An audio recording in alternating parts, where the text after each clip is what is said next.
6 people. We have Kelsey Martinez, Gabriella. Do y'all want to say y'all's names? Because it's really hard for me to say them. Gabriela Carrizales. Perla Castillo. Kelsey.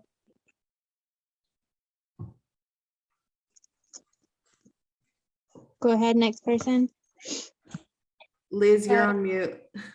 Megan Contreras. Elizabeth Villarreal. Christian Williams.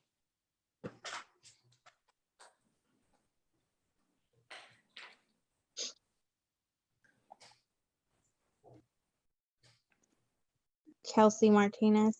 Is that everybody? Has everybody said their name? Yes. I think so.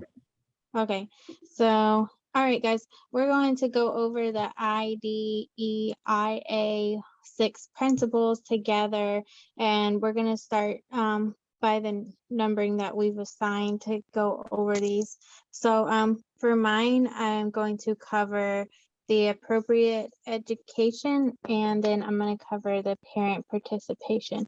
So for appropriate education, the saying students with disabilities are entitled to attend public schools and receive educational services that have been designed to address their special needs, including specialized materials, settings, and technology. And this education is provided to no cost to the parents. And then for the parent participation, parents must be part of the involvement in the decision-making process. And they are eligible to be helping decide what's the appropriate education placement, and school professionals must report to the parents on their child's progress as often as they can with the information. Okay, so do we want to have number 2 go ahead and read aloud? I had a restrictive environment, and it just talks about how students with disabilities must be educated in the educational settings with students that don't have disabilities, so that way that they can succeed with the appropriate supports provided. Okay, very good. And number 3? It's the individualized education, and this is the instructional service and other assistance for students with disabilities must be tolerated to meet his access need according to the IEP, and that stands for the Individuals Education Program that is reviewed and uploaded annually.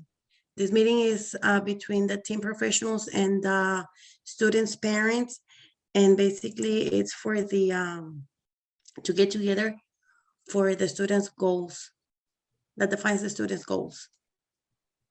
Very good. And number 4? So that was me. I had the non-discriminatory evaluation. So this one is just students should be assessed fairly with no discrimination due to like race or beliefs or anything like that.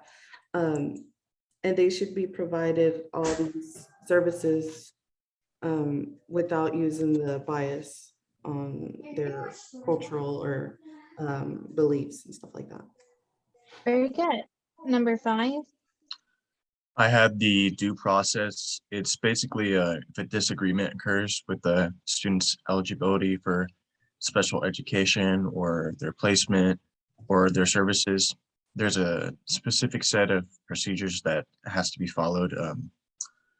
It's also important to note that during this, while the issue is being resolved, the student's education, like any part of it, won't change at all until the issue is resolved, like formally or in a hearing or even in a court matter. So.